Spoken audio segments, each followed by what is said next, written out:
It all started on a sweltering summer afternoon.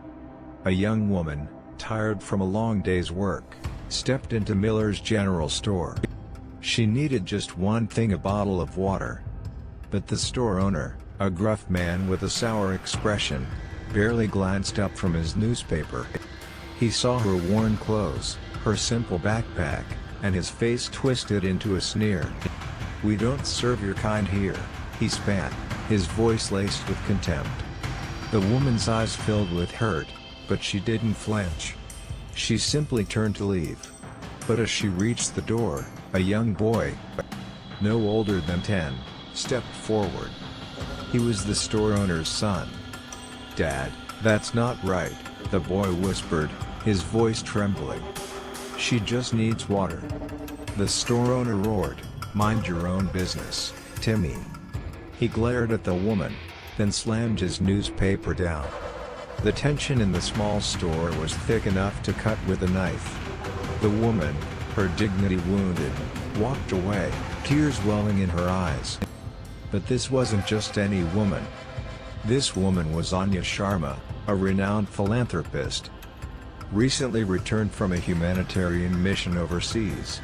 She'd been working tirelessly, sacrificing comfort and luxury, to bring clean water to impoverished communities. The irony wasn't lost on her.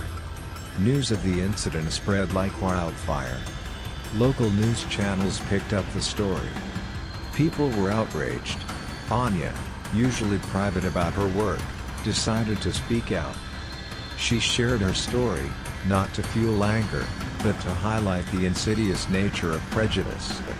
She also revealed a surprising detail. She had anonymously donated a significant sum of money to rebuild the town's water system, a project the store owner had vehemently opposed. The store owner, realizing the extent of his actions, was overwhelmed with shame. His business plummeted. Customers boycotted his store, disgusted by his cruelty. Timmy, his son, stopped speaking to him. He saw firsthand the devastating consequences of his prejudices. Anya, however, didn't seek revenge. Instead, she approached the store owner, offering him a chance at redemption. She proposed a community service project helping her distribute clean water to those in need. He hesitantly agreed. The store owner, humbled and changed, began to understand the true meaning of compassion. He witnessed Anya's selfless dedication firsthand. He learned to see beyond appearances and to value every human being. He apologized publicly to Anya and the community.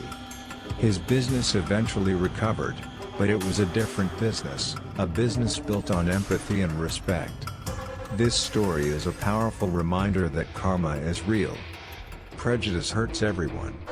But from the ashes of injustice, we can find redemption.